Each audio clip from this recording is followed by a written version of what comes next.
Krishna, Prabhuji's Mataji's. Hare Krishna, Prabhuji's Mataji's. Dandavad Pranam. Thank you for giving me opportunity today to discuss about Bhagavatam. And today we are going to talk about Bali Maharaj story. Very, very powerful story. So before we go into the class, we will do a small kirtan. So I hope the screen is visible, right, Prabhuji's Mataji's? Is it visible? Yeah, Prabhuji. Okay. So we'll do a small kirtan. You can be also part of it. Bhajaho re mana Sri Nanda Nandana Abhaya Charanara Vindare. Bhajaho re mana Sri Nanda Nandana Abhaya Charanara Vindare. दुर्लभमानव जन्म सत्संगे तारो हो ये भव सिंधुरे भजहो रे मना श्री नंद नंदन अभय चरणार विंदरे सीता तप बत परेशान ए दिन जामिनी जागिरे सीता तप बत परेशान ए दिन जामिनी जागिरे विपल से विनो कृपण दुर्जन चपल सुकल बालागिरे भजहु रे मना श्री नंद नंदन अभय चरणर विंदरे एदिन यौवन पुत्र परिजन इति किया परतीतिरे एदिन यौवन पुत्र परिजन इति किया परतीतिरे कमल दल जल जीवन तल मल भजहु हरिपद नीतिरे भजहो रे मना श्री नंद नंदन अभय चरणर विंदरे श्रवण कीर्तन स्मरण वंदन पाद सेवन दास्य रे श्रवण कीर्तन स्मरण वंदन पाद सेवन दास्य रे पूजन सखी जन आत्मनिवेदन गोविंद दासाभिलाष रे पूजन सखी जन आत्मनिवेदन गोविंद दासाभिलाष रे भजहु रे मना श्री नंद नंदन अभय चरणर विंदरे Hare Krishna, Hare Krishna, Krishna Krishna, Hare Hare, Hare Rama, Hare Rama, Rama Rama, Hare Hare. Hare Krishna, Hare Krishna, Krishna Krishna, Hare Hare. Hare Rama, Hare Rama, Rama Rama, Hare Hare. Hare Krishna, Hare Krishna, Krishna Krishna, Hare Hare. Hare Rama, Hare Rama, Rama Rama, Hare Hare. Jaya Jaya Prabhupada, Prabhupada, Prabhupada, Jayo Jayo Prabhupada, Jayo Jayo Guru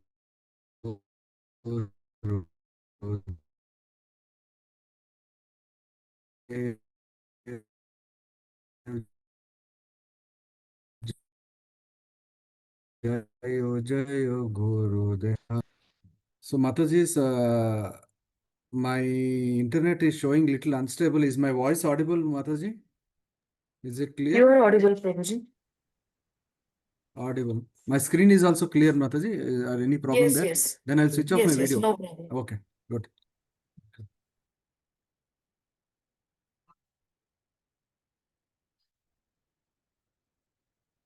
Okay.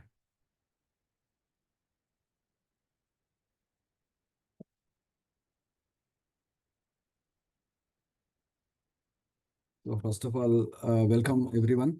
Thank you very much. So Akinchan Priya Mataji, Hare Krishna, Brahma Mataji, Hare Krishna, Jani Mataji, Hare Krishna, Ravali Mataji, Dandot Pranam, Hare Krishna, Satya Prabhu, Hare Krishna, Dandot Pranam, Suma Mataji, Dandot Pranam, हरे कृष्ण प्रभु दंडवत प्रणाम। Hare Krishna, Hare Krishna Prabhuji, Dandvat Pranam. Dandot हरे Pranam, Krishna प्रभु दंडवत प्रणाम। Dandot Pranam, Prabhuji, Hare Krishna.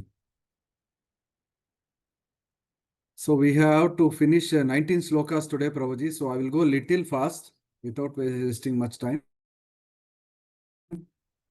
So today's topic is Bali Maharaj. So before that, we will go into the prayers. Okay.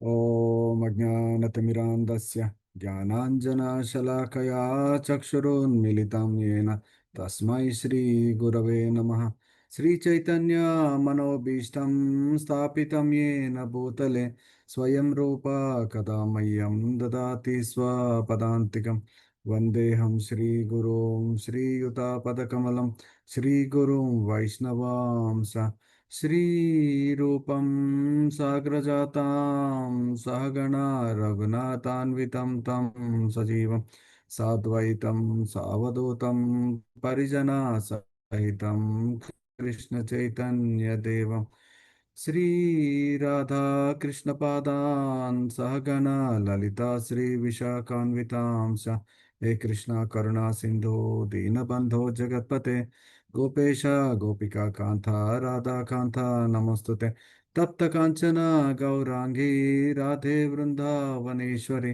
वृषभानो सुते देवी प्रणमामि हरिप्रिये वाञ्छाकल्पतरुभ्यश्च कृपा सिन्धुभ्य एव च पतितानां पावनेभ्यो वैष्णवेभ्यो नमो नमः जय श्री कृष्ण चैतन्य प्रभो नित्यानंद श्री अद्वैत गदाधरा शिवासादि गौरभक्तवृंद हरे कृष्णा कृष्णा कृष्णा हरे हरे हरे रामा राम राम हरे हरे ॐ नमो भगवते वासुदेवाय ॐ नमो भगवते वासुदेवाय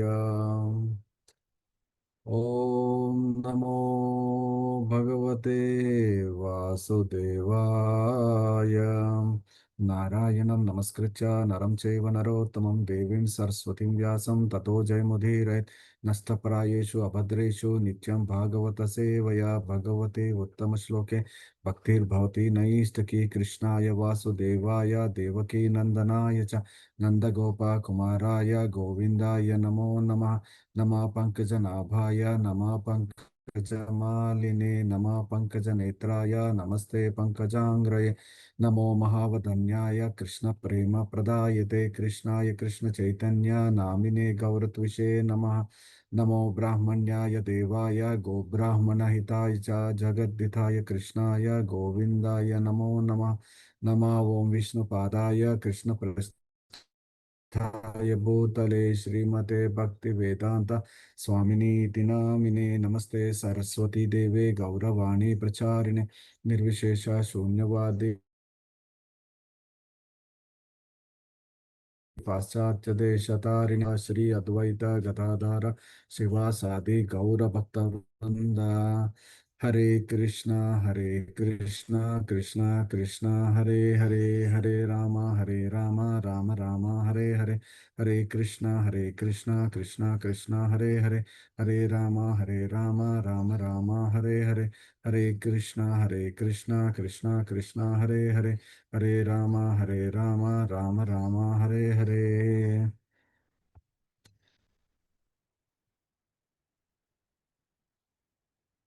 Mokum karoti vachalam pangum langati girim yat kripatamaham vande Shri Gurum Dinataranam Shri Paramananda Madhavam Shri Chaitanya Ishwaram Om Apavitro Pavitro Va Sarvastam Gatopi Vayasmaret Pundarikaksham Sabhayabhirantaram Sochi Om Shri Vishnum Shri Vishnum Shri Vishnum.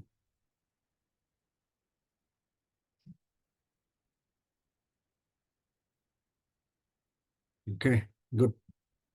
So yesterday Lilananda Prabhuji was discussing this story. Bali Maharaj, how he is surrendering the universe to Vamanadev. So to quickly recapitulate Professor Mataji's, I will just read, I made a short note so that, we recapitulate actually what happened, what Prabhuji has discussed yesterday, and also Sri Giriraj Prabhu and other Prabhujis who have actually taken up these sessions earlier. So to quickly recapitulate, I will just read it. You please just listen so that we remember what we have discussed in the past. So after Bali Maharaj grand Ashwamedha Yoga and his rise to power, the demigods displaced from their heavenly positions seek refuge in Lord Vishnu. The Lord decides to incarnate as Vamana, as a dwarf Brahmana, born to Aditi and Kashyapa to restore the cosmic balance. Now, the arrival of Vamana. Vamana appears at the sacrificial arena of Bali Maharaj, radiating divine effulgence. Though appearing as a young Brahmana boy, his presence captivates all, including Bali. Bali Maharaj, respectful and hospitable, offers Vamanadev a warm welcome and asks what he desires. Now let's see what Vamana has put a request. Vamana praises Bali's lineage, especially his grandfather Prahlad Maharaj, known for his devotion and integrity. He requests a simple gift. What is the simple gift? 3 paces of land measured by his own steps. So Bali is surprised by the modesty of the request and offers him much more, but Vamana insists. So Professor Mataji, if you remember, in fact, Bali Maharaj was thinking that Vamanadev is ignorant. This small person, Vamanadev, is Brahmin, who is probably ignorant. He doesn't know when there is an opportunity to ask for a gift. He doesn't know what to ask. That is why he's thinking he's foolishly choosing 3 steps of land, just 3 paces of land. But he really didn't recognize, who is Vamanadev and what he is capable of. Now, seeing all these things, Sukracharya has given a warning. What was the warning? Bali's spiritual master Sukracharya recognizes Vamanadev as Vishnu in disguise. He warns Bali not to fulfill the request, explaining that Vishnu will take everything and restore it to the demigods. Sukracharya argues from a material perspective, urging Bali to protect his wealth and position. Because Bali Maharaj actually has spent a lot of effort to conquer all the 3 worlds, right? Now, having conquered he cannot give it so easily. So that's what Sukracharya is worried about. He's only thinking from the material perspective. But what actually the Bali's noble's response here? Bali Maharaj, embodying the spirit of Dharma, chooses to honor his promise. He declares that even if Vishnu takes everything, he will not retract his word. Bali's resolve reflects his deep respect for truthfulness and his lineage reputation. So this was what we discussed, Professor Matas, yesterday. Leon Prabhu has stopped at verse 15. I will continue from verse 16. Okay. So, Srimad Bhagavatam, Canto 8, chapter 20, Shloka 16. Evam saptah swaguruna satyam nachalito mahan vamanya dadavenam archito vadaka purvakam. So translation purport by A.C. Bhaktivedanta Srila Prabhupada ki jai. So the translation here it is, Sukadev Goswami continued, even after being cursed in this way by his own spiritual master, Bali Maharaj, being a great personality, never deviated from his determination. Therefore, according to the custom, he first offered water to Vamanadev and then offered him the gift of land he had promised. So, Professor Mataji, this verse is actually a very, very powerful verse because there are a lot of important things that we have to really understand here. This verse exemplifies the highest standard of dharma and surrender. Because what is Bali Maharaj doing? Despite being cursed by his own guru, he remained firm in his vow to offer charity to Lord Vamanadev. This moment really reveals the heart of a true devotee. How many people can really go against spiritual master, Professor Mataji? If we think that we are in the situation, is someone, our spiritual guru is telling that don't do that. Can we really dare to do that? But here, Bali Maharaj decided to go against actually his spiritual master. We will see in the following verses how he really, managed the situation. So here, Srila Prabhupada, he is telling, in London's lecture 1973, he is referred that a real guru is someone who actually leads to Krishna, not really towards the material opulences, but who is actually leading to the Supreme God. Yesterday, Lilananda Prabhu was also referring to this, na? So this is also mentioned, Nectar of Devotion in chapter 9, that offering water is one of the 64 limbs of devotional service. So what do we understand, Professor Mataji? If we see, this is one of the 64 limbs of devotional service. Means Bali Maharaj actually he is completely, educated and he understands the Vedic etiquette, what he has to follow, what he has to do. He is not just fulfilling a promise, but he is honoring the Lord. So Bali's greatness, we understand, Professor Maharaj, is not in the form of a power, but in the character, what he exhibits, how he follows the Vedic etiquette. He honors his word, worships the Lord, and offers the land, and even at the cost of his guru's wrath. Right? So there are few key points, Professor Mataji, so you carefully observe here. So 3 points what I would like to highlight. First of all, the Bali Maharaj were cursed by Sukracharya for his decision. Despite this, he remained fixed in truthfulness and devotion. The third point, Srila Prabhupada actually praises Bali's integrity and spiritual courage. It's not easy for ordinary devotees or ordinary people to go against spiritual master, right? So Bali Maharaj was so determined to give charity to Lord Vamanadeva, although he knows that he is going against spiritual master. So because of this, Srila Vishwanath Chakravarti Thakura, he says that Bali Maharaj was not a Pandita Mani who falsely assumes himself as a learned person, but rather he was referred in the purport by Srila Prabhupada as Pandita Manya Jnaha. So Pandita Manya Jnaha means he is actually someone who is so learned that all other learned persons also worship him. That is what, Srila Prabhupada is telling that. I mean, in fact, Srila Vishwanath Chakravarti Thakur, he referred Bali Maharaj as like this. That because he was so learned, he could disobey, he could actually get that authority to disobey the order of the spiritual master also. We cannot do this. But because he is a Pandita Manyajna, he could do this. Because he is so much learned that he has that authority that he knows what is actually right as per the Vedas. He is not just blindly following whatever his spiritual master says. He knows that what Veda says and he is following exactly what Vedas he is directing for him to do. So because of this, he had no fear of any condition of material existence. Because actually what Sukracharya is telling is, if you don't follow my instruction, you are going to lose all your opulence, whatever you gain. But he's still not worried about it because he understands the final goal is not the material opulence, but the Supreme Lord. To reach the Supreme Lord is the final goal. And why is this happening, Professor Mataji? If we understand this, he is in the lineage of Prahlad Maharaj. That is why he is being, though he is a demon, he knows the Vedas and is following very strictly what Vedas says. So there is one more thing, Professor Mataji, what we all have to also understand. The dare what Bali Maharaj has done, if I remember, in 18.66 Bhagavad Gita chapter, the shloka, it clearly says, Sarvadharman parityaja mam ekam sharanam vraja aham tvam sarva papebhyo mokshashyami ma suchaha. So what does it says? Abandon all varieties of religion and just surrender to me. Krishna is telling that. Don't worry about anything. If you are caught in a dilemma, if you don't know what to do, if you think that, your dharma says something different, but, finally what is important is you just surrender to me. I shall deliver you. So Bali Maharaj, he remembered this very clearly at that situation. If you remember, yesterday Lilananda Prabhuji was also telling, so when Sukracharya was cursing him, Bali Maharaj was at some moments, he kept quiet. He didn't really, do anything. He just kept quiet and he was thinking in his mind, what is the correct thing to do? And, this shloka, what he remembers, Sarva Dharman Parityaja. What is important is to surrender to Vishnu is the ultimate thing. That is why then, he did not follow Sukracharya, spiritual guru, but just blindly did what as per the Vedas instance. And also, if we understand, Professor Mataji, what do we really own in this world? Do we really own for something for ourselves? If you remember Sri Ishopanishad, the first mantra itself clearly tells, Isha Vasham Idam Sarvam Yat Kincha Jagatyam Jagat. Everything animate or inanimate, that is within or with, outside the universe, everything is controlled and owned by the Supreme Lord Himself. So what actually belongs to us? Nothing belongs to me. It's only just a temporarily, as if like, a person who is living in a rent in a house, temporarily we live, but actually it doesn't belong to us. Just like that, we have come here, we are only temporary, but everything finally belongs to Supreme Lord. This is very clear to Bali Maharaj, right?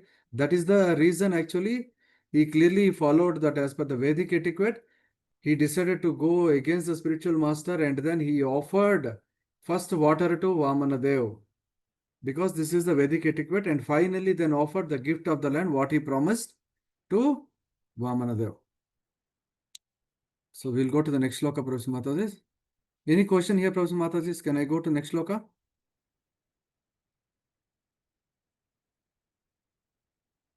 Okay, if no questions, we'll go to the next shloka. So shloka number 17. Vindhyavali tadagatya patni jalaka malini aninye kalasham haimam avane jani apam bratam. So the translation, Bali Maharaj's wife, known as Vindhyavali, who was decorated with a necklace of pearls, immediately came and had a large golden water pot brought there, full of water with which to worship the Lord by washing his feet. So this scene actually, it gives also some very important information, Professor Mataji, especially for all the people who are in the Growth Ashram. So what is this actually? The verse is indicating it introduces Bali Maharaj's wife Vindhyavali, who is actually playing a very crucial role in the worship of Lord Vamanadev. What is she doing? She gracefully serving, the way she is serving reflects the ideal of a Grihastha Dharma. So the Vindhyavali's presence is actually not just a ceremonial, but they're deeply devotional. We should not understand that, okay, it's just a ceremony, that's why she is there. So she is doing as just like a ritual. But actually, if we understand, she understood what is in the mind of, Bali Maharaj. Being a chaste wife, she understood that what actually Bali Maharaj really want to do. And she quickly, without even hesitating, without even waiting for the instruction of Bali Maharaj, she quickly came and actually started performing the duty as a chaste wife. So here, what are the key points here? Vindhyavali is described as a Subha, means very auspicious and graceful. Her action actually exemplifies the ideal behavior of a devotee wife. Prabhupada's lecture, in Mayapur in 1974, he was actually instructing on exactly on this. Prabhupada was telling who was actually a better half. The better half is someone who actually assists the husband in spiritual progress. Right, Prabhuji Mataji, we all have learnt, in SSR's classes very clearly that what is the duty of a husband, what is the duty of a wife. The duty of a husband is actually to bring the whole family into Krishna consciousness. The duty of the wife is, as a better half, to assist the husband in the spiritual progress. Otherwise, the role of a wife is not fulfilled. Right? So we cannot, fortunately, we are all in the Krishna consciousness and we all have better spouses who are actually taking care in the Krishna consciousness. But Professor Mother, just see the outside world, how fortunate we are and how that outside world who are actually non-devotees, how they're living. Every day we see, lot of fights, lot of stories.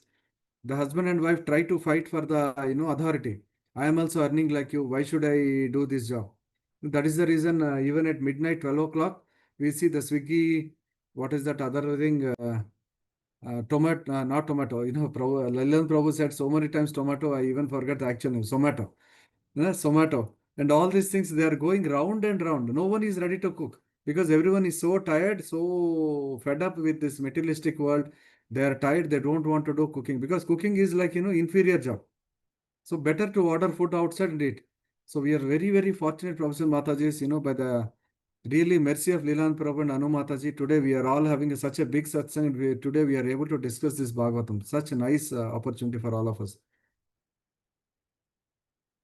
So going forward, Professor Mataji, we also can understand that a person in full, if we see the Bhagavad Gita Shloka, chapter 5, 29 Shloka, is telling also Bhoktaram Yajna Tapasham Sarvaloka Maheshwaram Sahurudam Sarva Bhutanam Jnatva Mam Santim Richati. What does it say? A person in full conscious of me, Krishna is telling, knowing me to be the ultimate beneficiary of all sacrifice and austerities, the supreme lord of all planets and demigods, and the benefactor and well-wisher of all living entities, attains peace from the pangs of material miseries. So what Krishna is telling, that one who really understands that I am the final beneficiary of all these things, who understands that he attains the peace from the pangs of material miseries. That is exactly what Bali Maharaj and Vindhyavali are doing it. They understood that very clearly. It is the Supreme Lord who is the beneficiary of all these things, and offering back to him is actually then which brings peace from the material pangs, right? So few important, if he carefully understands the translation, Professor Mataji, there are few words which are very, very important to understand. Here in the translation is mentioned the golden pot, golden water pot. So what does this signify? It is a symbol of opulence offered in humility. Vindhyavali is coming with a golden water pot. It indicates actually not to show the pride or opulence, but it's actually symbol of opulence, but offered in humility. And she was wearing a pearl necklace. What does this indicate? It's a sign of purity and grace. You see, Professor Mathis, how nicely the shlokas are written.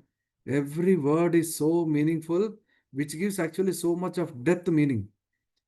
Now, the act of water washing the feet of Vamanadev, it shows the traditional act of reverence and surrender. Now here, if you understand, there is a rich meaning in this sloka. The golden pot, the water, the act of washing, all point to the principle that the Lord is at the center and everything opulence must be offered to him. Right? So here, Bali Maharaj and Vindhyavali Mataji, both of them, what are they doing? They are actually putting the Lord in the center. Though they are so rich, Bali Maharaj is so, filthy rich. Everything belongs to him, in fact. That much rich he is. But in spite of all these things, he is washing the feet of Lord Vamanadev. That act indicates that he is putting the Lord in the center. Now, 3 points that, that what we have to take away from this shloka. So devotional service is not limited to individuals, right? It is actually a collective effort. It's a family affair. It's not just, individual. Oh, you take care of your devotional progress, I take care of devotional service of mine. It's not like that. That is why in SR sessions, Lilananda Prabhu told hundreds of times, if you are conducting a satsang, please ask, the whole family to come. Because it's not just individual affair. It's always a collective family affair. This is point one. And Grostha Ashram is meant for mutual support in spiritual life. It is meant for mutual support, right? And the wife's role is actually not subordinate, but a complementary. Not to say that, I'm a subordinate of you and me are equal. It's not like that. It's not like one is above, one is below. But the wife and husband should work in such a way that we are complementing each other. For example, we are doing a Mangalarti. Okay, for example, Prabhujis are taking care of, performing that act itself. Then the Mataji actually can take care of the responsibility to sing the Kirtan behind. So we should complement each other in the growth ashram. So such a nice meaning that the sloka gives, right? Professor Mataji, any questions here? If no questions, I will go to the next sloka. Sloka number 18. Yajamanaha swayam tasya Srimad Padayugam Muda Avanijayavahan Mudhini Tadapo Vishwa Pavanihi. So Bali Maharaj here telling that the worshipper of the Lord Vamanadev jubilantly washed the Lord's lotus feet and then took the water on his head. For that water delivers the entire universe. Yes. Here also one more act is there which is actually giving a lot of meaning to us. This was actually, it's a spiritually charged moment in the Vamanadev pastime because Bali Maharaj, having surrendered everything, is now performing the sacred act of washing the Lord's feet and placing the water on his head. So, Professor Mataji, several times we do certain things without knowing anything. I have noticed, I was recently giving a class in, in the Narsingi for the youth center. Not youth center, but actually, I think Vasavi College students have come there. So I have noticed that I was sitting in the temple waiting for the class to start. I have seen one student. He washed the feet at the temple outside premises. There was a tap, and then he took some water and he has put on his head. So after he entered the class, I asked him, So Prabhuji, I felt really nice seeing you, putting water on your head before entering into the temple. Do you really know why are you doing this? So the Prabhuji said, no, Prabhuji, I have no clue. So that's what I told him. So Prabhuji, we do several things, in our day-to-day life, but we don't know why we are doing it. So it's so important to understand every act, what we do, because it should not be just a ritual, but we have to understand how to make it spiritual. That is the essence of bhakti. Right, Roshan Matajis? So here, this verse actually also emphasizes that Bali Maharaj is actually in a full joy. It is called Pramoditaha. Because when serving the Lord who is completely devoted, he is not, worried, or he is not, checking, oh, my time is getting over or not. I have to rush for something else. He is actually doing with a joy. When he's serving the Lord, he serves with a joy. And he doesn't just act out of obligation, but out of blissful devotion. So this is clearly indicated by the act of placing water on his head, right? So again, the washing the feet of the deity is also one of the limbs of devotional service. So few points, again, key points of Professor Mataji, that what we can take out of the shloka. The water washes the Lord's feet is spiritually potent. Right, that is the reason we put on our head. After washing the Lord's feet, if it's not potent, why do we put on our head? Because that is so potent that we put it on our head. We believe that, that will cleanse us, that will take us back to the Lord. So Bali Maharaj act actually not only purifies himself, but the entire universe. That's what Acharya says. Huh? So the act of Bali Maharaj putting on his head is not just purifying him, but Acharya says it purifies the entire universe. So Srila Prabhupada actually compares this act to the Ganges. I will just give you that analogy. 1 second. So Srila Prabhupada here actually, he gave a very nice analogy here. So he says that when we are bathing in Ganga or Ganges, we take the water in our hands, we offer to the sun god and we leave it back, right? So when we have taken that water in our hands, does Ganga lose anything? We have taken some water in our hands. Does Ganga really lose anything? Nothing. Similarly, if we put the water back to Ganga, does Ganga gain anything? Actually, nothing, right? By just removing a handful of water, Ganga doesn't lose anything, and giving it back also, Ganga really didn't gain anything. But what actually we gain by just offering to the sun god, we gain the bliss, right? So similarly here, he's telling that, by washing the feet and, putting that water on the head of, Bali Maharaj, actually he's getting cleansed, just like how Ganga cleanses, us. Similarly, by taking the water on his head, he's actually cleansing himself. Right? So, if you understand that, the concepts here, the three typical points, very, very important. The Lord's feet are the source of all purification. That we should take away from this shloka. And similarly, the devotional service is the highest dharma. In Bhagavad Gita also we clearly see that there are different types of yogas, karma yoga, jnana yoga, and bhakti yoga. But what is finally very important, what is the easiest way to reach the Supreme Lord is the bhakti yoga. Clearly mentioned, the devotional service is the highest dharma. The third point, what we can take away from this shloka is the devotee becomes glorious through humble service. The more we become humble, the more easy for us to get closer to Krishna. Right? So these are the 3 points. And also, we have few important actions here, what we have to take away. The washing the feet is a symbol of surrender and purification. Right, Professor Madhajis? In previous days, whenever we used to have a guest, very important guest, what we used to do, in our generation, probably we have not done, but in our father's generation or in our grandfather's generation, they used to do. Whenever a guest is used to come, they used to offer water. That guest, he used to wash his feet, and they know that water they used to put on their head. Very important guest, especially Guru Maharaj or someone coming, they used to offer water to wash their feet. And then, in fact, they only used to wash the feet, take that water, put on their head. Right? This is actually symbol of surrender and purification. And putting water on the head is acceptance of Lord's supremacy. That is the act of Bali Maharaj. He accepted the Lord's supremacy. And whatever we do, we have to do it in a jubilant mode. The devotional service should always be in a jubilant mode. Bhakti is always joyful, not a burdensome. That is the reason, we follow this thumb rule, right? A, B, C, D, E. The devotional service, we should do it as a B, C, D, E. We know A for Association. association, B for books, C for chanting, D for diet, and E for enthusiasm. Right, Rosa Mataji? Without enthusiasm, there is nothing. So we should do always the bhakti with a full joy. Right? So these are the things that we can take from this shloka, Professor Mataji. Any questions here? Hare Krishna, Aravind Prabhuji, Dandavad Pranam. Ramana Mataji, Dandavad Pranam Mata, Hare Krishna. Cheppan Mataji. Prabhuji, you're explaining about our traditions and customs, right? Putting Yes, the ma'am. water on the head. Mhm. I want to add one point here. Yes, ma'am.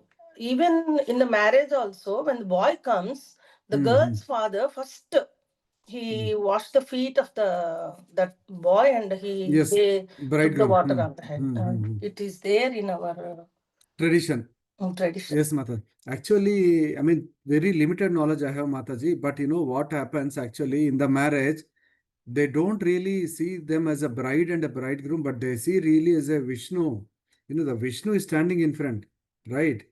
So they actually when the father-in-law is washing the feet of the bridegroom, he actually doesn't see that he is the son-in-law, but he sees that he has a Vishnu and washes the feet of the Vishnu, and that water he is putting on his head.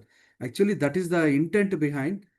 But slowly, in our materialistic world, we forgot that intent, but we just perform as it like a ritual. We just wash the feet of the son-in-law.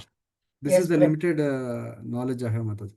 Yes, But thank Prabhuji, you are right. yeah, thank you, Mataji, for adding this. Thank you very No, much. no, Prabhuji. Thank you, Prabhuji. Hare Krishna. So we'll go to the next sloka. Yeah, sloka 19. So I would request anyone, Prabhuji or Mataji, anyone can please read this. Help me please to read this sloka. Can I read, Prabhuji? Yes, please, Mataji.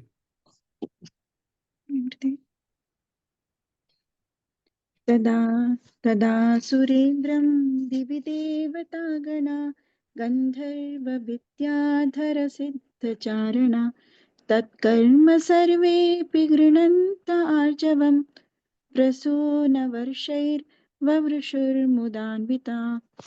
At that time, the residents of the higher planetary system, namely the demigods, the Gandharvas, the Vidyadharas, the Siddhas, and the Charanas, all being very pleased by Bali Maharaj's simple, non-duplicious act, praised the qualities and showered upon him millions of flowers.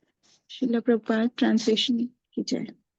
Thank you very much, Mataji. Very beautiful, very beautiful.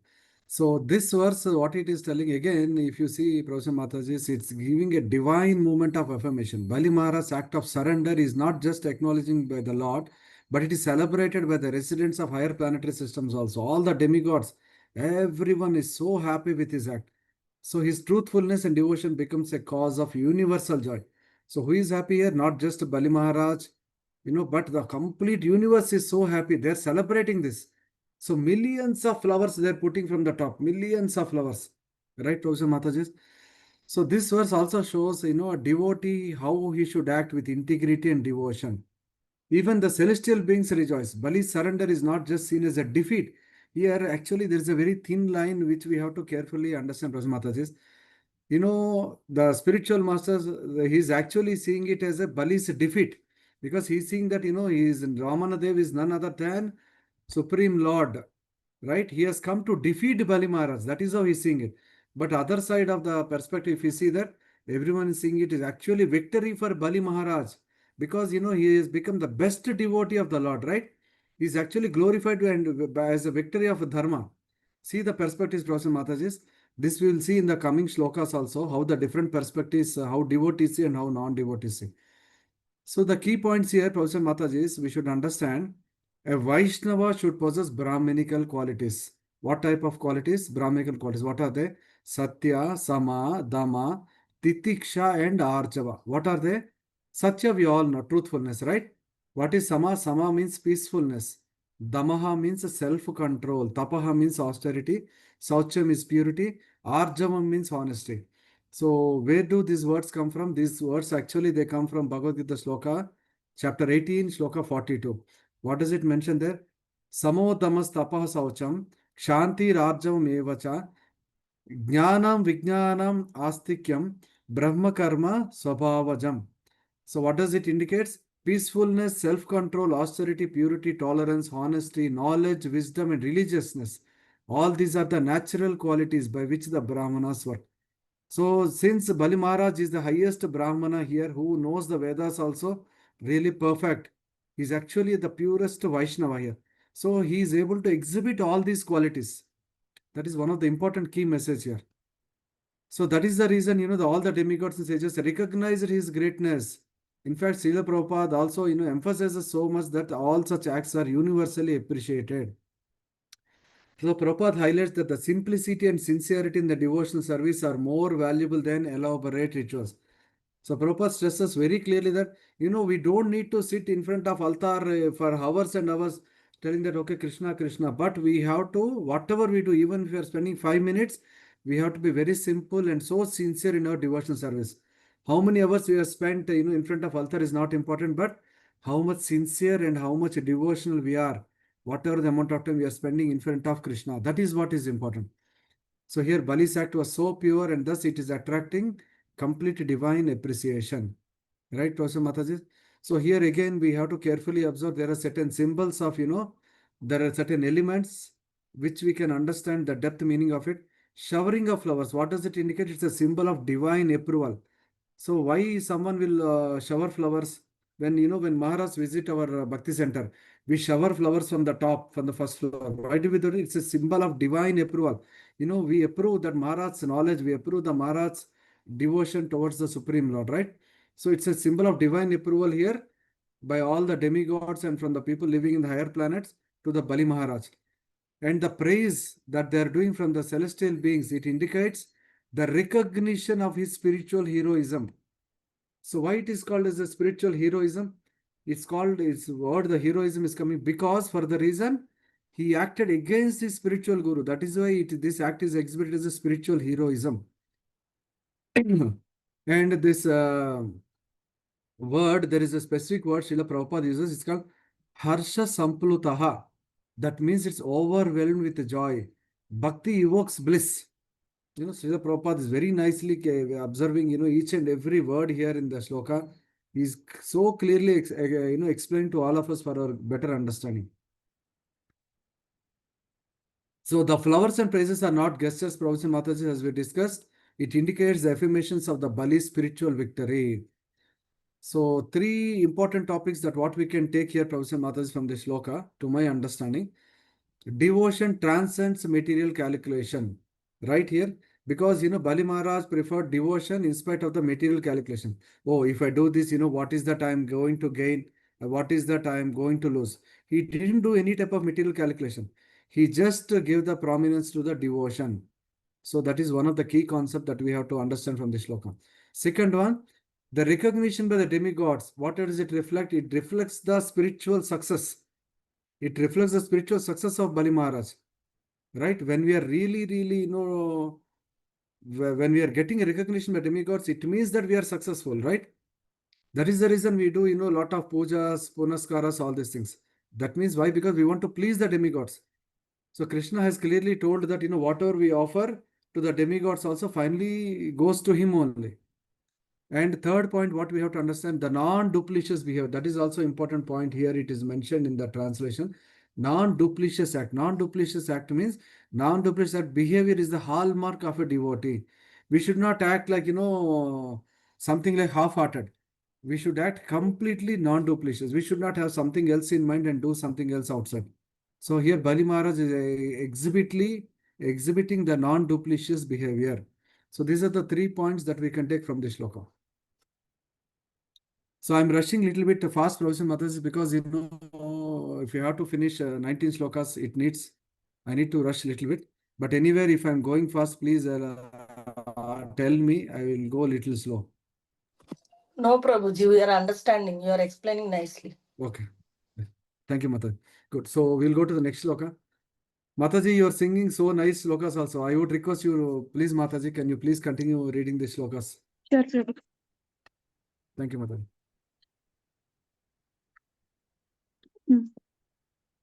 Nedurmuhurdundu Dundubhaya सहस्रशो गन्धर्व किं पूरुष किन्नराजगो मनस्विनानेन कृतं सुदुष्करं విద్వానదాద్యత్ రిపవే జగత్రయం. ఇంకొకసారి చేస్తాను Prabhuji, first line Please, సరిగ్గా please. Yes, ma'am.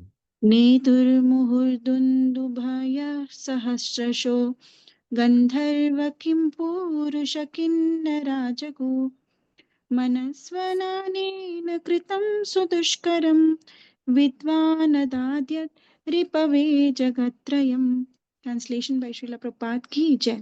The Gandharvas, the Kimpurushas and the Kinnaras sounded thousands and thousands of kettle drums and trumpets again and again, and they sang in great jubilation, declaring how exalted a person is Bali Maharaj and what a difficult task he has performed.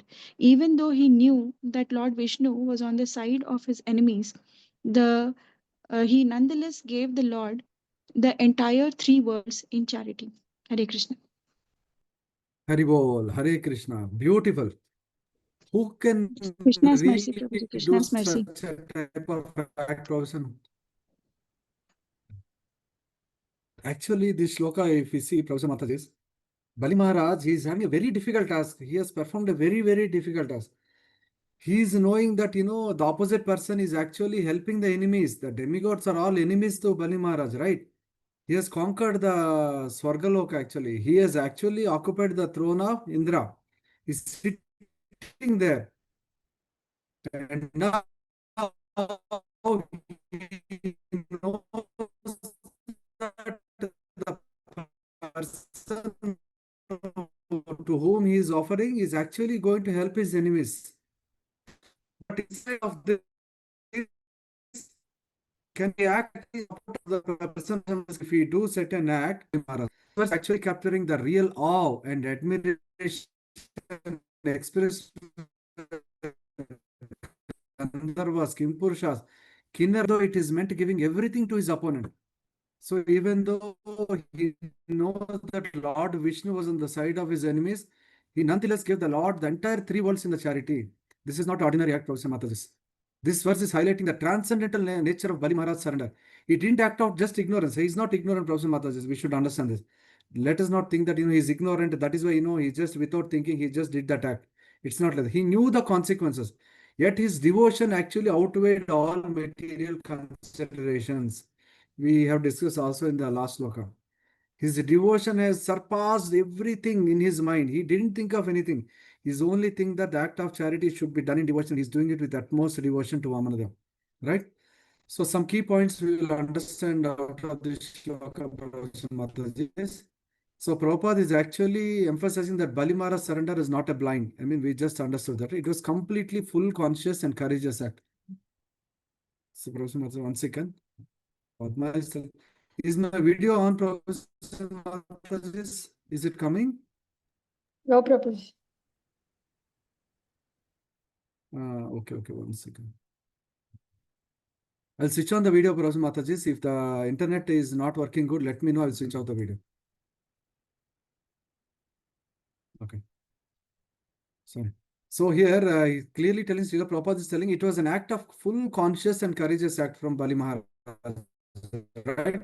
And also, it is a Saranagati. It's a full surrender to the Lord. Trusting the Lord even when it really seems materially disadvantageous to him.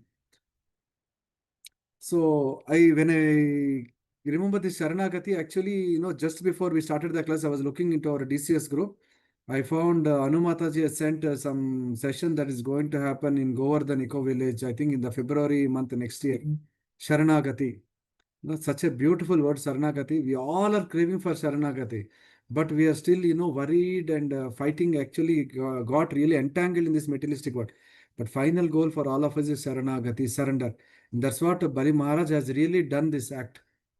So he gave everything to the Lord, knowing it would empower his enemies.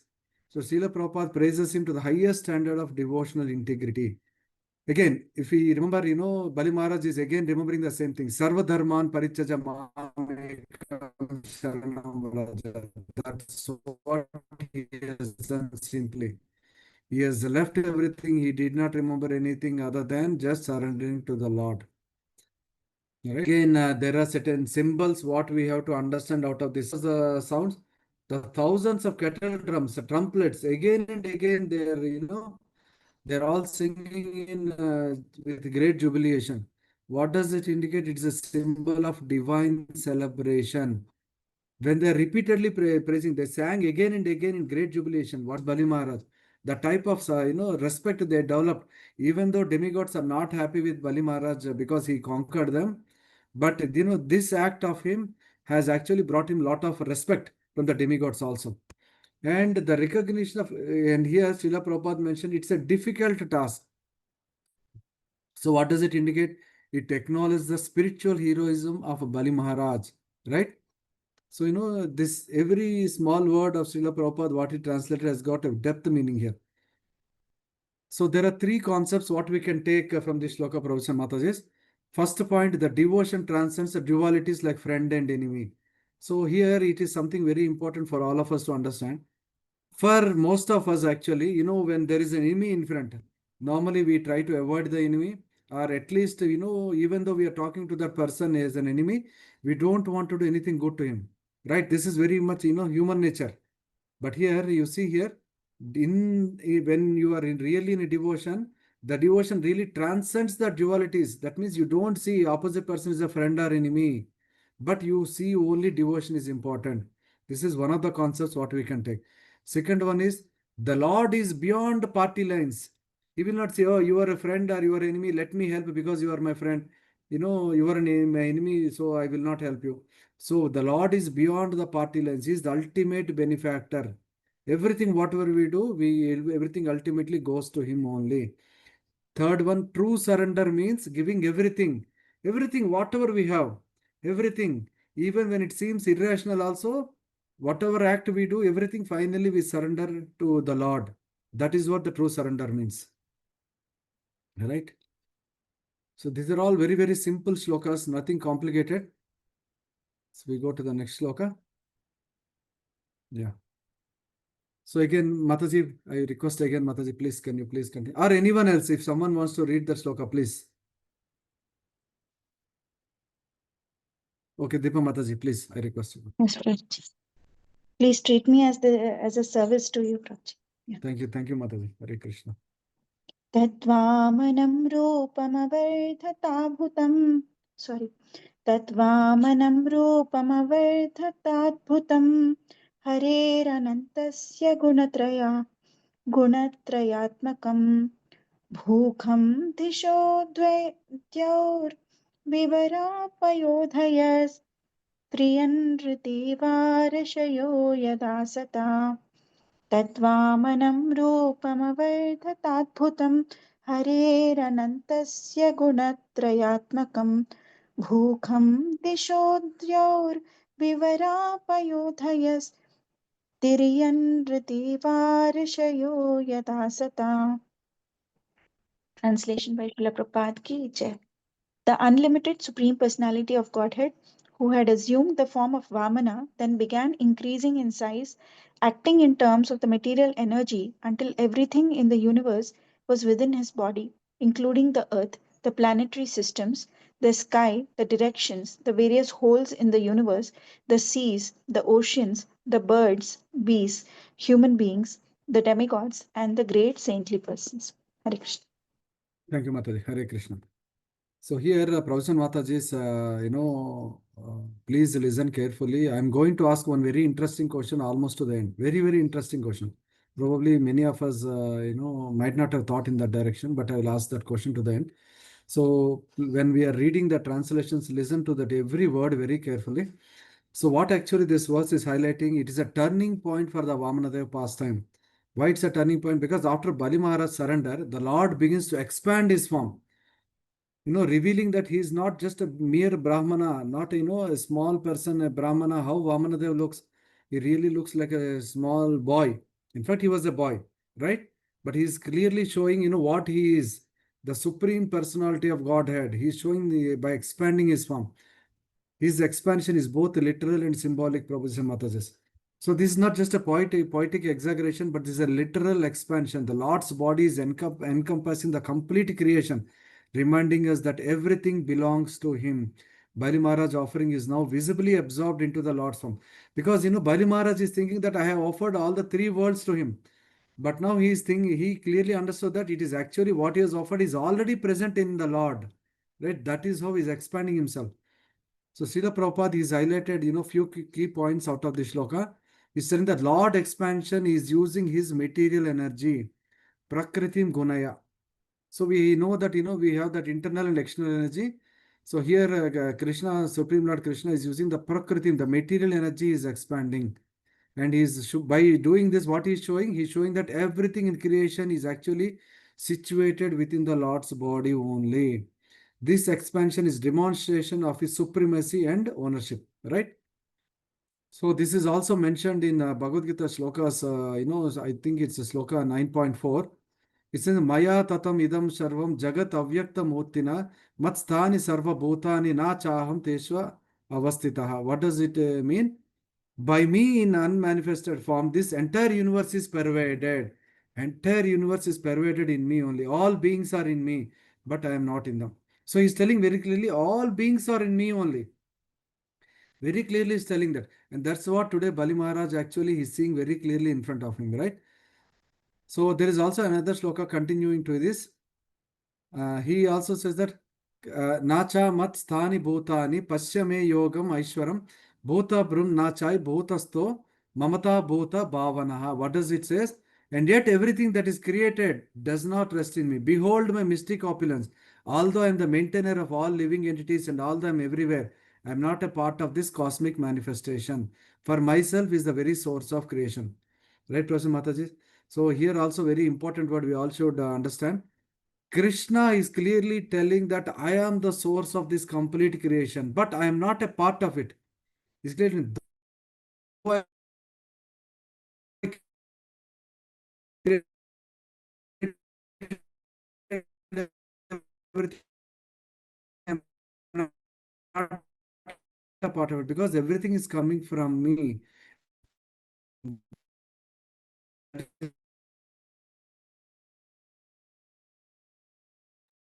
Prabhuji, your voice is breaking. Is it only for me? I'm not sure. Yeah, it's breaking. It is Same. breaking. You off the video, Prabhuji. Yeah, Then I it will will switch come. off the video, Prabhuji. Yeah, Yeah, that's yeah, what okay. I asked. 1 second. Yeah. Okay. So let me ask this question once again, Professor Mataji. There is one more shloka in Bhagavad Gita which is clearly indicating that Krishna is telling he is the source of all spiritual material worlds. Anyone remembers this? Aham sarvasva prabhu matta Yes. sarva. Yes, Mother. Very nice. Aham sarvasya prabhavo matta sarvam pravartati iti matva bhajante ma buddha bhava samanvitaha. What does it says? I am the source of all the spiritual material worlds, right? That is clearly indicating. So that is the beauty of Bhagavad Gita, Professor Mataji. Every time when I really read Bhagavatam, I clearly see there is a reference in Bhagavad Gita. That is why Bhagavad Gita is really, it's like a ghee. It's the essence of all the Vedas. No, we have clearly, if we understand Bhagavad Gita, almost we get the knowledge of all the Vedas, right? So here also again in this translation, there are certain divine symbols which we try to understand. The expansion of the Supreme Lord form, what does it indicate? Is a symbol of divine ownership, right? He is the owner of the supreme owner. He is the owner of everything, cosmos completely. That is the symbolic understanding out of his expansion of the form, and he is showing all the beings inside. What does it indicate? That he indicates that the Lord is the shelter of all. He is not like telling like a demon, I ate everything. What does it indicate? He's actually telling that by showing all the living beings inside, he's showing clearly that he is the shelter for all. The Lord is the shelter for all. Right? Professor, 1 second. Someone put some messages. Internet is not stable. Please switch off video. Okay, Akinchen Prabhu. So is it better, Professor Mataji? Now Now it's is my okay, audio? Prabhuji. Okay. Now it's Now. okay? Okay. Okay. And one more symbol here, acting through the material energy. So here, Krishna or Vishnu has expanded his material energy. What does this demonstrate? Clearly, it demonstrates his control over Prakriti. It's the full control of Prakriti, right? So that is the act we can understand out of this. So again, just like, every shloka, here also three concepts, what we can take out of it. First thing, what we can really take away from this is, the Lord is the source and shelter of all creation, right? Clear, it is very clear. He's showing everything in his body. So it clearly indicates the Lord is the source and shelter of all creation. Second point, what we can take away is his form includes all living entities and elements. Everything, chara and achara, everything is present in him. And third one is this act is actually, refutes the impersonalism. There are Mayavadis who do not recognize or who does not accept that Lord has a form. Na? So when Lord is really showing this is my form, I can expand. So this also refutes that, who believes in impersonalism. He doesn't accept that, God doesn't have a form, but this should demonstrates that Lord has a form. So these are the three concepts what we can take out of this shloka. So I will go to the next shloka, Professor Matajis. If anyone has any doubts, please stop me in between. Don't hesitation. Shloka number 22. Okay, 8.6 now. Mataji, can you please continue, Mataji, please? Yeah. काये बलिस्तस्य महाविभूते सहर्त्विगाचार्य सदस्य एतत् दुदर्श विश्वं त्रिगुणं गुणात्मके भूतेन्द्रियार्थाशय जीवयुक्तम्. Translation by Srila Prabhupada ki jai. Bali Maharaj, along with all the priests, acharyas, and members of the assembly, observed the Supreme Personality of Godhead's universal body, which was full of six opulences. That body contained everything within the universe, including all the gross material elements, the senses, the sense objects, the mind, intelligence, and false ego, the various kinds of living entities, and the actions and reactions of the three modes of material nature. Hare Krishna. Thank you, Mataji. Hare Krishna. So this verse is actually continuation, Professor Mataji's, to the previous shloka. So Bali Maharaj, along with the priests, acharyas, members of assembled, observed the Supreme Personal Godhead's universal body, which was with full of six opulences. So what actually it indicates, this verse describes the Lord Virat Rupa as seen by Bali Maharaj and the entire assembly. It is not just a vision, Professor Mataji, it's a spiritual education. So I will also explain why I call it as a spiritual education. Because the Lord is revealing that He is the source and shelter for all manifestations. Because this time, why I called education, because this form is not just seen by Bali Maharaj, but by the entire assembly. And here we have to understand, Professor Mataji, it is the Lord's choice that He want to show His form to everyone, not just to Bali Maharaj, but to the entire assembly, only for the reason because He want to show that He is the source and shelter of all manifestations. Right? So again, here there are key points, Professor Matajis, that what we can really understand in this shloka. The Lord's body is containing all material and subtle elements. We all understood this. And Bali Maharaj is seeing the six opulences. What are the six opulences here? Anyone remembers this? I will tell you: wealth, strength, fame, beauty, wisdom, and renunciation. yes, Knowledge knowledge or wisdom, and renunciation. So actually renunciation always comes to the end. Actually, why? Because, having wealth, strength, fame, beauty and knowledge, no one is ready to renunciate. Because otherwise, what is the purpose of having all this wealth? If we have wealth, but if we say that someone has to renunciate, what is the use of the wealth? If we have strength, but someone says that, you have to renunciate strength, what is the use of strength? The God has given so much of beauty, but if we have to renunciate, what is the use of the beauty? Similarly, knowledge. But here, Krishna is such a powerful person. That is why he is called as a Bhagavan. This is a definition, of a Bhagavan who is having the six opulences: wealth, strength, fame, beauty, knowledge, and finally he is ready to renunciate also. That is why he is made Bhagavan. Right? The Lord's form includes the three gunas also. He got a Triguna. That's what is mentioned, na? Trigunam Gunatmake. The Dadarsha Vishwam Trigunam Gunatmake. So he is Bali Maharaj is also seeing all the three gunas also. All the mode of passion, mode of ignorance, and mode of goodness. Everything is actually present in the Lord Himself. Right?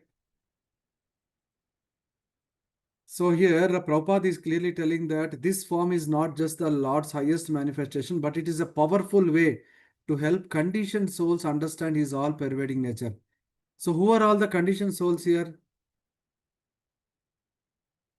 Actually, all the demons. They're all the conditioned souls. To make them understand, Lord has actually shown this, his Virat Rupa. Otherwise, he is not really, interested to show. So I will ask one question, Professor Mataji here. See, when Krishna, think carefully and answer. When Krishna was telling the Bhagavad Gita to Arjuna, so at certain point he says that you cannot see me. Krishna tells Arjuna, you cannot see with your current eyes, but I will give you the divine eyes. You remember this, right? But here to Bali Maharaj, he did not ask or he did not give any divine eyes. Bali Maharaj could see actually the the Virat Rupa directly. Why? Why this happened with Bali Maharaj, but why with Arjuna this did not happen? Any understanding from your side, Professor Mataji? Bali Maharaj completely surrendered, Prabhuji. Hmm. Very well. Very true. I think this is actually now a very easy answer for everyone. I thought, people might think for a while, but Mataji, you told very easily.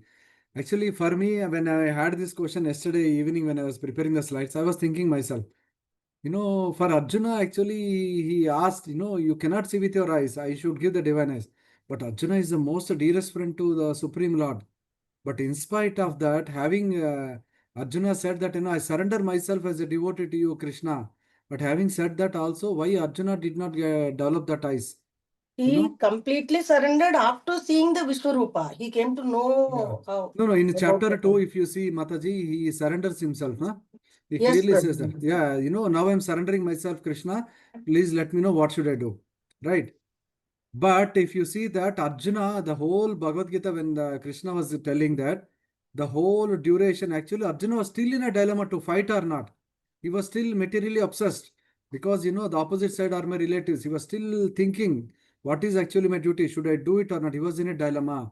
But here, if you see Bali Maharaj, he did the Atma Nivedana. Actually, that is the reason today I have taken this Kirtan also, that, there are different forms how we can worship the Lord. And Atma Nivedana is considered the highest, right?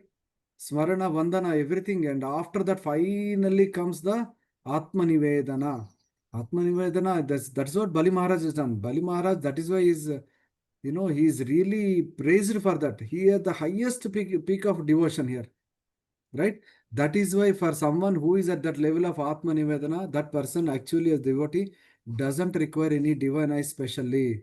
It's a natural process for him to automatically see the Virat Rupa. When Lord really wants to show, he can show directly without giving any divine eyes. Prabhuji, Right? one doubt, Prabhuji. Yes, Mataji. Is it because, like in the second chapter, he had surrendered, like as a guru disciple, like to get Yes, yes. the knowledge, Mhm. but he surrendered after the Virat Rupa in the like as if like because he's surrendering to the Lord. The Lord, he accepts Lord as a supreme Supreme personality of God. Yes, supreme yes, yes, ma'am. personality of Godhead. Is that the difference or? Yes, Mataji. See, that is exactly the point. Previously, when the first time in the chapter 2, when Arjuna has surrendered to Krishna, he surrendered him, considering Krishna as a guru. He did not really understand him as a god. He surrendered himself as a guru to guide him actually what is the best thing to do. Right? So here, but later when he has seen the Virat Rupa, he understood that yes, you are everything. You are the Bhagavan. You are the Supreme Param Brahma, Personality. Param Dhama, Yes. Pavitram. Exactly, Mother. So there is a difference here. But in case of Bali Maharaj, he understood that, yes, you are the Bhagavan. Even in fact, in spite of not knowing that he is the Vishnu, though Sukracharya's want, though he had a small iota of doubt that probably he can be Vishnu, but still I am okay because I submit myself to the Supreme Personality, and he surrendered. That is Atma Nivedana. That is why he did not require any special effort. He could easily see the Supreme Lord. Could I answer your question, Mataji? Yes, Prabhuji. Yeah. So continuing this, so again in this verse there are certain symbols what we have to really understand what is the meaning of it. So assembly witnessed the form. Here not only the Bali Maharaj but the other demons who were in that assembly also could witness that form. How fortunate they are, Professor Mataji, you see that here. It's a collective spiritual elevation. Again, Professor Mataji, we should understand this. This is purely on the will of the Supreme Lord. He wanted to show, just to show that he is everything. That is the will. Otherwise, the other demons would not have got that opportunity. It is the will of Supreme Lord. That is why they could see that the Virat Rupa. Similarly, the six opulences, they clearly indicates the Lord in Bhagavan is complete. And third one, inclusion of all tattvas. That is what, when Triguna Tattvam is mentioned here, it means that nothing exists outside the Lord. That is the meaning that we have to understand it. Right? So everything falls into one of the gunas. Sattva guna, or, anything, when we are in the mode of goodness or mode of ignorance or mode of passion, whatever, Rajoguna, Sattva-guna, Tamo-guna, whatever it is, everything falls into three categories only. But when Krishna, Lord Vishnu is showing everything in him, it means that nothing exists out of the Lord. That is what the understanding we have to take from this shloka. Prabhuji, So again, while you were talking, there was one more thought that came to me. Is it yes, that, like, if we think that if the leader is a devotee and surrendered, the mercy automatically flows to the subordinates, even though they are unqualified? Can we consider it that way? yes, Mataji, to a certain extent, yes. Again, my understanding, Mataji, here actually only purely because, Krishna is willing this event happen. It doesn't mean Yes, that, of course. Yeah, of every course. time a leader is qualified, everyone will automatically, the followers of the leader will get this mercy. Not always. Unless really Indeed. Krishna wills, it doesn't happen. Okay, correct. Correct, Prabhuji. So here again, what we have to understand, Professor Mataji, is the material energies. We are talking about the six opulences, and then we are also talking about the five gross elements. When we are talking about the Prakriti and Purusha, here we have five gross elements and three subtle elements, right? What are the five gross elements? We have the earth, water, fire, air, ether, and the three subtle elements are the mind, intelligence, and false ego. Also, all these eight are also found in the Supreme Lord. And anyone remembers what Bhagavad Gita shloka tells about this? It's a chapter 7, sloka 4 and 5. Bhumirapo nalo vayukham buddhirmana evacha. Correct, Prabhuji. Very rightly said. No, very, very nice, Prabhuji. I'm very happy, I actually was referring yesterday, to this sloka. I don't remember this. I remember that it is referred somewhere in chapter 7, but this is correctly you mentioned. Bhumirapo nalo vayuho काम मनो बुद्धि रेवचा अहंकार इतिया में भिन्न प्रकृति अष्टधा. What does it mean? Earth, water, fire, air, ether, mind, intelligence, and false ego. All together, these eight opulences are all eight constitute in my separated material energy. All these constitute a form of material energy within the Supreme Lord. Very clear, right? So again, this is a very simple shloka. We'll go to the next shloka. Shloka number 23. Mataji, please, I would request again. అంటే కొంచెం చిన్న ఉంది. I will just make it bigger for myself.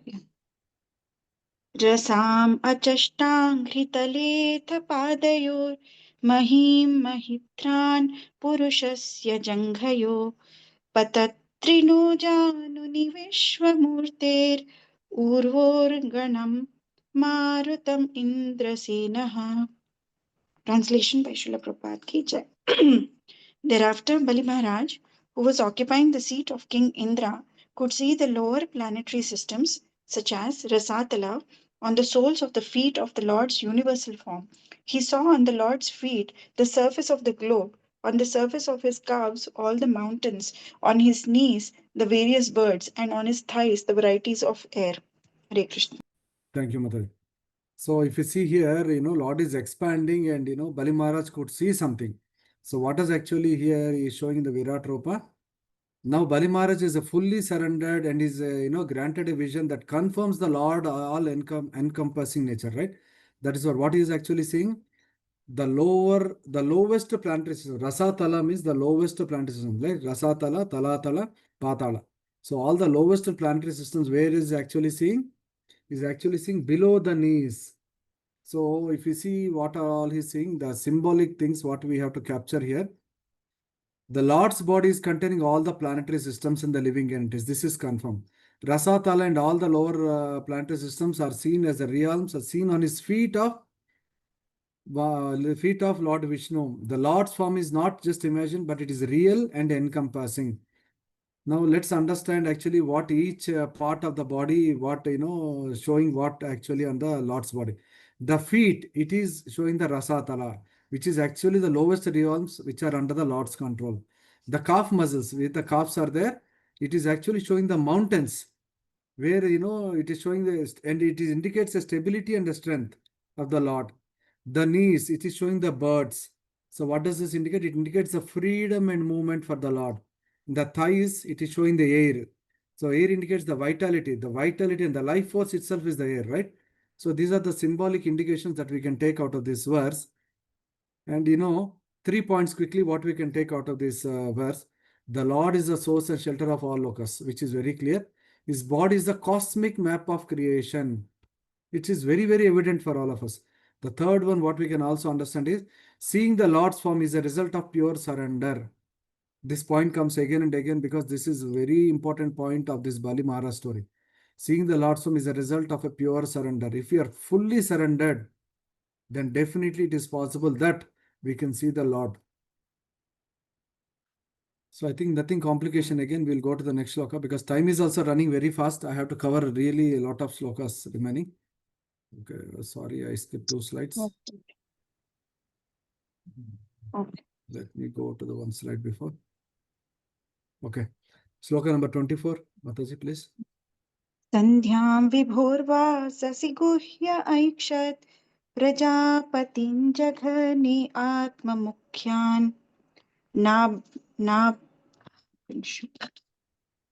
नाभ्यां नभकुक्षिषु सप्त सिन्धून् उरुक्रमस्योरसि चक्ष मालाम्.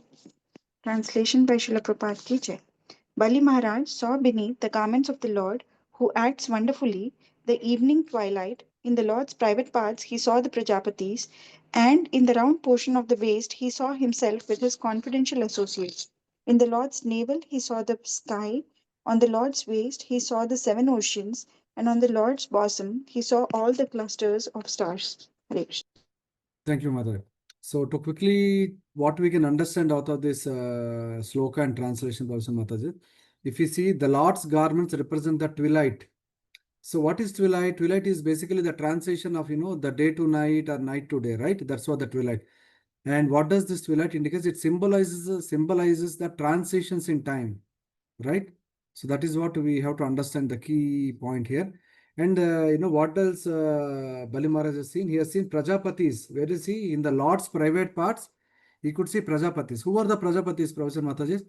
Who are actually the progenitors of mankind. Those are the people who are having the responsibility, to further populate this mankind. And those are actually seen in the Lord's private region, which indicates their role in creation.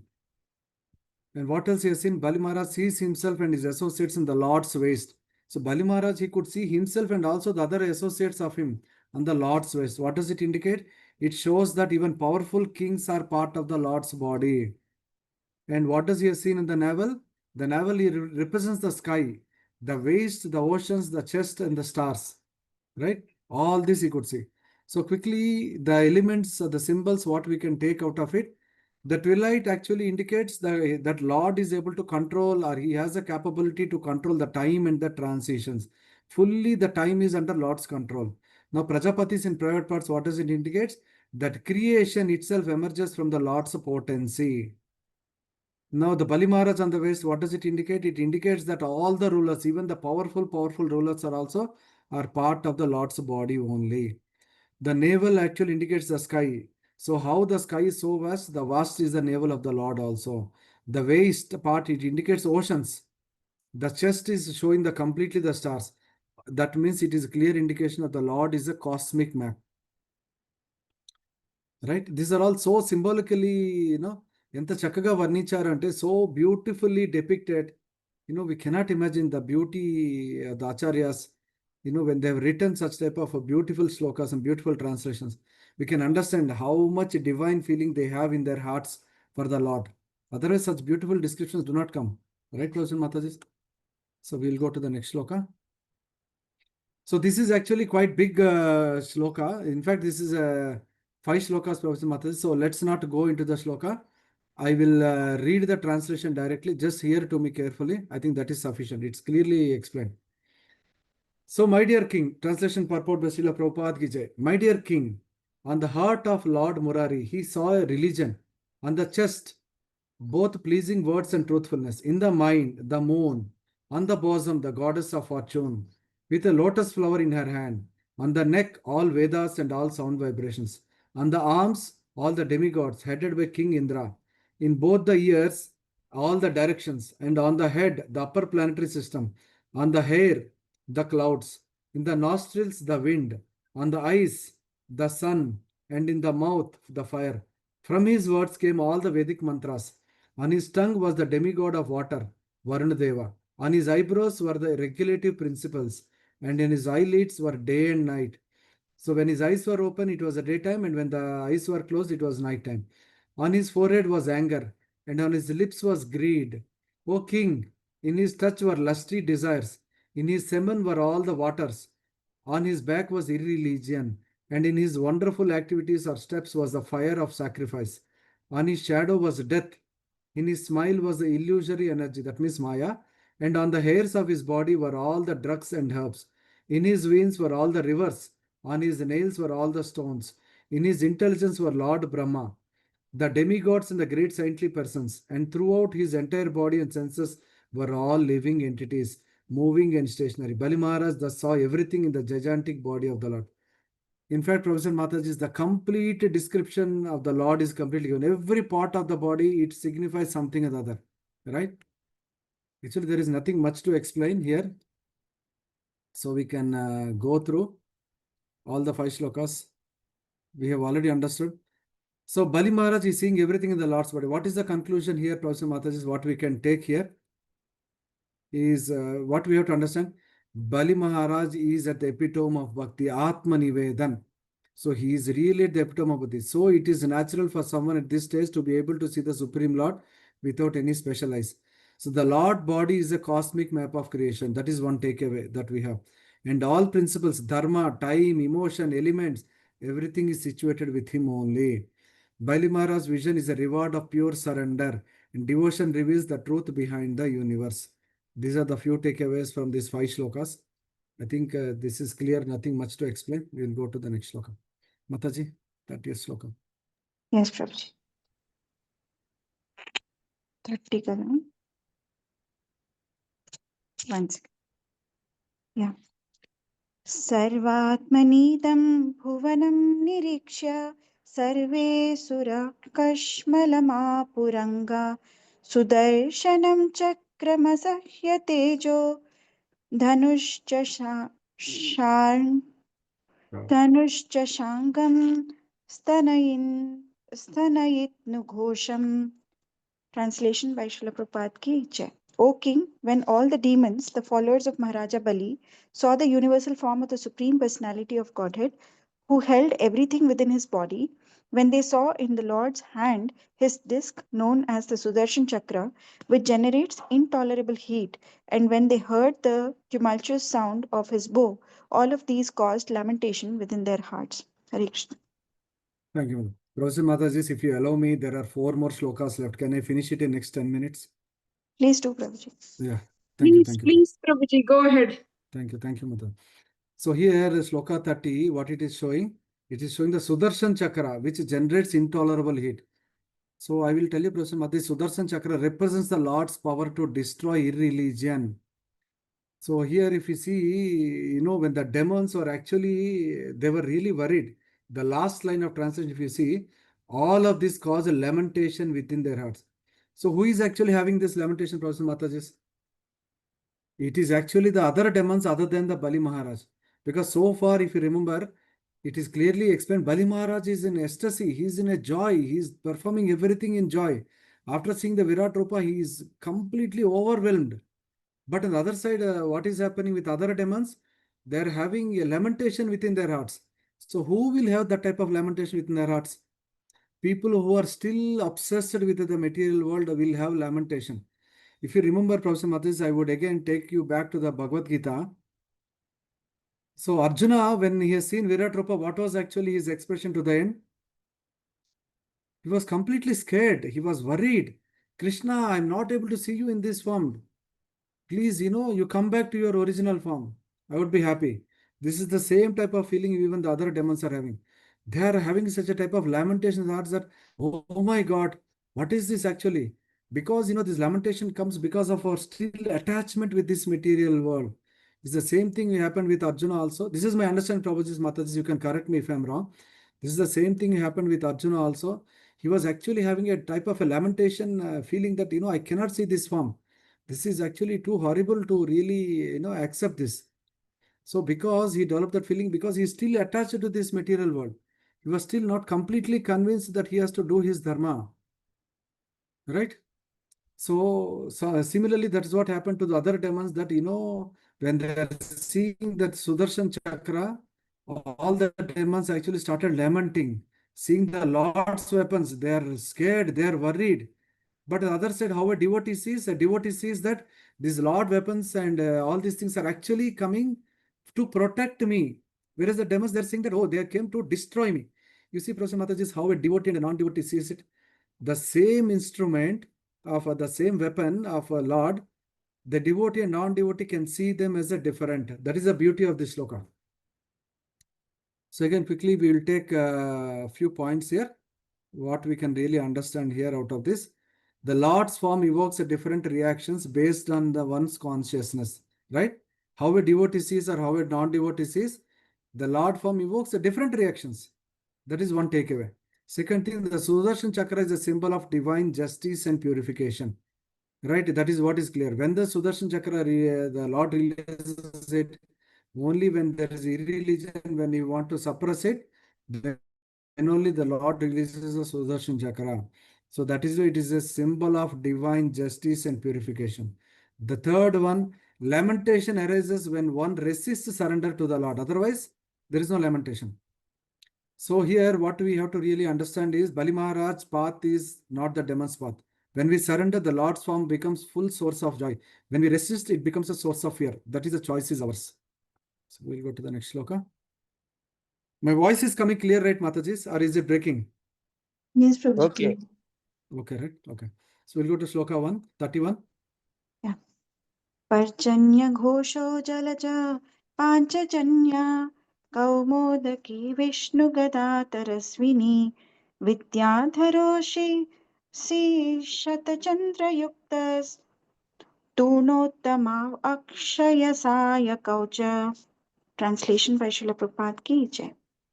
The Lord's conch shell, named Panchajanya, which made sounds like that of a cloud, the very forceful club named Kaumodaki, the sword named Vidyadhara, with a shield decorated with hundreds of moon-like spots, and also Akshaya Sayaka, the best of quivers, all of these appear together to offer prayers to the Lord. Hare Krishna. Thank you, Mataji. So again, it's a very simple sloka, but here there are certain important things that we have to understand. These weapons, Lord's weapons, are spiritual and personified.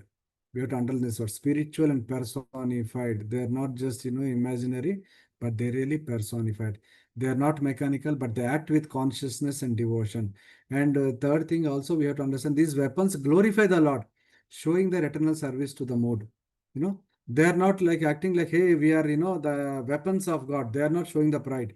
In fact, there is another story where, once upon a time, the Sudarshan Chakra also show little pride, and we all know the story, what happened, how Vishnu suppressed the pride of the Sudarshan Chakra, right? Right? So here, actually, the weapons, they are glorifying the Lord. When really the Virat Rupa is coming up, then all the weapons are also surrendered, and they are also making sounds like that of a cloud, forceful cloud, Kamodaki, the sword Vijadhara, and the shield decorated with hundreds of moon-like spots. And also Akshaya Sayaka, the best of givers. All of these are appear together to offer prayers to the Lord. Very, very simple. So again, the symbols and meanings, if you try to understand, the Panchajanya, what does it indicate? It indicates the auspiciousness and divine sound of vibration. The Kaumodiki, the club, it indicates the strength and protection of Dharma. The sword, Vijadhara, what does it indicate? It discriminates and destruction of ignorance. So it discriminates what is good, what is bad. And when there is ignorance, it destructs the ignorance. That is the symbolic indication of the sword. The shield with moon-like spots, it indicates the beauty and defense of the Lord. The quiver, Akshasayaka. So what does it indicate? It indicates the unlimited potency and readiness to act.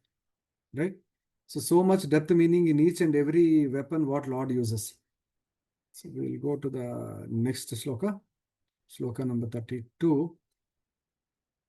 Yes. Sorry. Mataji, please. 32, 33 are together, no? Yes, Mataji. 32, 33 we will finish it one go. Yeah. सुनन्दमुख्या उपतष्ठुरीशं पार्षदमुख्या सह लोकपाला स्फुरत्किरीटाङ्गदमीनकुण्डल Srivatsa रत्नोत्तममेखलाम्बरै मधुव्रतस्रग्वनमालयावृतो रराजराजन् भगवानुरुक्रमा क्षितिं पदैकेन बलेर्विचक्रमे नभः शरीरेण दिशश्च बाहुभिः. Do you want to read the translation, Prabhuji? Sorry, I forgot to ask. Mataji, I it's kept not reading the required. translation. No, You want to I think it's explain? okay, Mataji. Keeping time Okay. point of view, I will just explain the translation directly. Yeah. So here, Okay. Sunanda Mukhya Upasthur Isham. So Sunanda, who is Sunanda? Sunanda is actually the personal associate of, there are two personal associates of Lord Vishnu, Sunanda and Nanda. So even the associates led by Sunanda and other associates, everyone has come to appear, right? Accompanied by predominating deities of various planets. So everyone came to offer their obeisances. They offer praise to the Lord in the majestic form. So these are people, Sunanda and other eternal associates of Mataji, we should not just understand them mere attendants to the Lord. Their embodiments of devotion and service, their presence affirms the Lord's supremacy and the sanctity of his mission, right? So we have to understand this. Again, there are certain symbolic things what we have to understand here. The helmet here indicates the Sunanda. If you see, it is mentioned here in the translation. She has come with a brilliant helmet. Everyone is coming with a brilliant helmet. What does it indicate? The brilliance and the radiance what they bring along of the Lord. The bracelets and the earrings, they are like, glittering and fish shaped. The chest adorned with Srivatsa and Kaustubha jewel. The garments are yellow in cloth with a belt. The garland is surrounded by bees, indicating freshness and divine fragrance. The cosmic expansion. 1 foot he has put to cover the complete earth, and a second foot, it has covered the complete, all the celestial worlds, right? So what is important thing here we have to understand? The Lord's form is both majestic and intimate. So to close this shloka, Professor Mataji, there are two shlokas here. Srivatsa, what does it indicate? It is an eternal mask of Vishnu symbolizing auspiciousness. Srivatsa. And Kaustubha Jival. Where is the Kaustubha Jival? Kaustubha Jival, it is mentioned here. The transcendental jewel named Kaustubha. On the Lord's bosom were the lock of the hair called Srivatsa. So, Lord has such a beautiful hair, and on the bottom part actually is the Kaustubha. The jewel is mentioned here. So, what does this Kaustubha jewel representing? It represents the divine authority and the transcendental wealth what the Lord has. The yellow garments. If you remember, also Sri Chaitanya Mahaprabhu, whenever the Lord has come here, he always preferred yellow garments. The symbolically, it indicates the purity and the spiritual brilliance. The garlands with the bees. This indicates the Lord's attractiveness to all beings. Because when a lot of bees are coming, it indicates like, we are all like beings, how we are attracted to the Lord. The garland with bees indicates that. The helmet and the ornaments, they indicate the readiness to protect devotees, right? So we will go to the next shloka. I think this is the last shloka. This is the last shloka, Mataji. After this, actually, I will show you the image what I could generate by giving all these shlokas as input to the artificial intelligence tool. How that image is created, I will show you. So please, let's finish this shloka quickly and we will see that image. Yes, Mataji, please continue. Padam dvitiyam kramatastrimishtabam navai tritiyaya tadiyam anvapi urukramasyanghriruparyatho Maharjanabhyam tapasah param gataha. Hare Krishna. Hare Krishna. Thank you, Mataji. So this verse is what is capturing the grandeur of the Lord Vamanadev. Because, as a second step, after covering the earth with his first step, he now ascends through the heavenly planets and beyond, leaving no space for the third. He has occupied the complete space. When he is expanded, there is not a dot of free space that is left. That is what this verse is capturing. He has covered the heavenly planets and not even a spot remained for the third step. So what we have to understand, Prabhuji and Mataji is here. The philosophical understanding, the Lord is the proprietor of all the worlds. Isha Vasham, if you remember, our Ishopanishad, it's clearly mentioned. Isha Vasham idam sarvam yat kincha jagatyam jagat. What does it indicate? Everything, animate and inanimate, that is within the universe is controlled and owned by the Lord. Of course, there are different verses, symbolizing the same thing. But Isha Vasham clearly says, Isha Vasham idam sarvam, everything sarvam. Yat kincha jagatyam jagat. There is no place that is without control of the Lord. Everything in the universe is controlled and owned by the Lord Himself. Right? So we quickly go to that, the takeaways before we close this. The Lord, second step, covers the heavens and transcends the universe. There is no space left for the third step, which indicates that everything belongs to Him. So Bali Maharaj's surrender is complete and the Lord's supremacy is revealed. So, Professor Mataji's, we clearly understand Bali Maharaj, how Atma Nivedan he has done, how he could really understand Supreme Lord is the ultimate person, the Bhagavan, who is the owner, who is actually the proprietor of this complete cosmos. He understood that, right? So, after giving the input of all these shlokas as to one of the AI tool, this is how it has created. I'm actually quite fascinated to really see the tool can also do, the AI tools can really do this. I don't know how many could really relate to that. Whatever the shlokas, the translations that are done by Srila Prabhupada has given as input. And so beautifully it has come. Could you see that image, Professor Mataji? Yes, Prabhuji. Yes, Prabhuji. Very, very beautiful. Very beautifully there. I was thinking that, these AI tools cannot really do anything with our, all these spiritual texts and everything. But I'm very much surprised. You can see the sun, you can see the moon, and the heart where, like, Lakshmi Devi is sitting, Yeah. everything. And on the, on the chest, on the navel, exactly as per the description, it could generate. The mountains on the thighs, Very good, yeah, Prabhuji. very nicely it could generate. So with this, Very I nice. close the session. Professor Mataji is very, very thankful to each one of you, humbly accepting me to discuss this Bhagavatam with all of you. That too, very nice story of Bali Maharaj, which clearly indicates that, how much humble I should learn to really be associating with all of you. Thank you once again, Professor Mataji. Dandot Pranam. Prabhuji, your Any session was questions you still have? wonderful. You gave takeaways for every verse. That was your hard work is showing actually how much you worked hard on preparing for the session. That preparation itself is very hope giving, and thank you so much, Prabhuji. Hare Krishna. Thank you very much, Mataji. That is inspiring. Thank you, Mataji, Deepa Mataji. Thank you, Prabhuji. +1 to what Deepa Mataji said. Very nice session, Prabhuji. I really loved the analogy parallels that you drew between Arjuna and Bali Maharaj here, Yes, both ma'am. coming from extreme ends of goodness Devotion. in terms of heritage, right? Like Yes, Mataji. this demonic dynasty, there is naturally by birth situated in a devotee family kind of a thing. I really liked how you explained the analogy and brought about. And biggest difference is the type of and level of surrender. Both are surrendered Yes. to a large extent beyond at least my articulation, because I'm not even, I can't be compared to both. But you really brought out the difference in the surrender of both. And because we preach, Prabhuji, one small thing that I realized while you were explaining the difference between the surrender is that a lot of people there are many different types of people we encounter in our Yes. preaching journey. Yes, And Mataji. some come very consistently committed to the class. They come every class. They ask a lot of questions for a long time.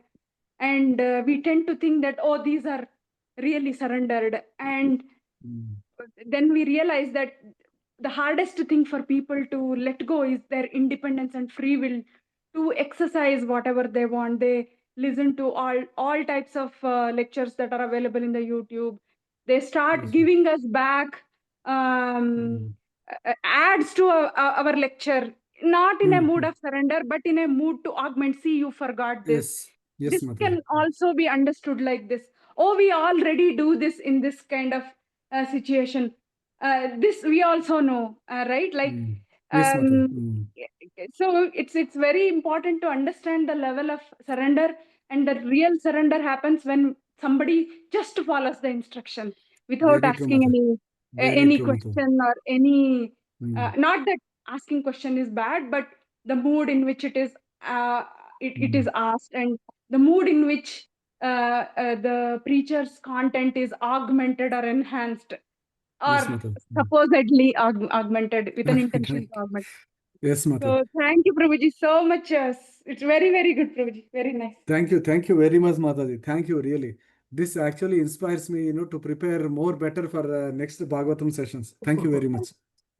Beautiful sessions, Prabhuji, Aravind Prabhuji. Very Thank you, nice, thank you. wonderful. Thank you so much. Thank you, Prabhuji, thank you. very much. can you send this pic for us, Prabhuji? The picture? I can share, Mataji. Sure. I will share in Please the send. group, Mataji. Yes, I will share, Prabhuji. Mataji. Thank you, Prabhuji.